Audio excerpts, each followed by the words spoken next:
அவங்களுக்கு ஒரு நல்ல வீடும் பாத்ரூமும் செஞ்சு கொடுத்து என் குழந்தைங்க காலம் நல்லா இருக்கும் நினைக்கிறேன். இவ்வளவு நாளா நினைச்சு பார்க்க முடியாதது இந்த ஆர்டிக்கல் மூலமா நடந்திருக்கு. முதலமைச்சர் தான் இதுக்கெல்லாம் காரணம். நம்ம லாஸ்ட் மந்த் ஒரு வீடியோ போஸ்ட் பண்ணியிருந்தோம். இந்த வீடியோ ரொம்ப வைரல் ஆச்சு. இதை பார்த்து ஜூனியர் விகடன் டீம் நம்மளை அப்ரோச் பண்ணாங்க. அவங்க வீட்டுக்கு போய் அவங்க எல்லாத்தையும் பேட்டி எடுத்து அதை ஜூனியர் விகடன்ல பப்ளிஷ் பண்ணியிருந்தாங்க. இந்த ஆர்டிக்கல் மாண்புமிகு முதலமைச்சர் திரு விஜய் அவர்களோட பார்வைக்கு போய் இம்மீடியட்டா அவர் இவங்களுக்கு 2 சென்ட் இடமும் 5,07,000 ரூபாய்க்கான காசும் சாங்ஷன் பண்ணாங்க.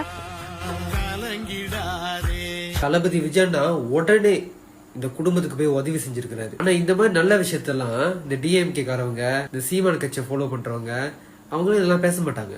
ஏன்னா அவங்களோட முழு நோக்கம் தளபதி விஜயண்ணா மேல கெட்ட பேரை கொண்டு போய் சேர்க்கணும்.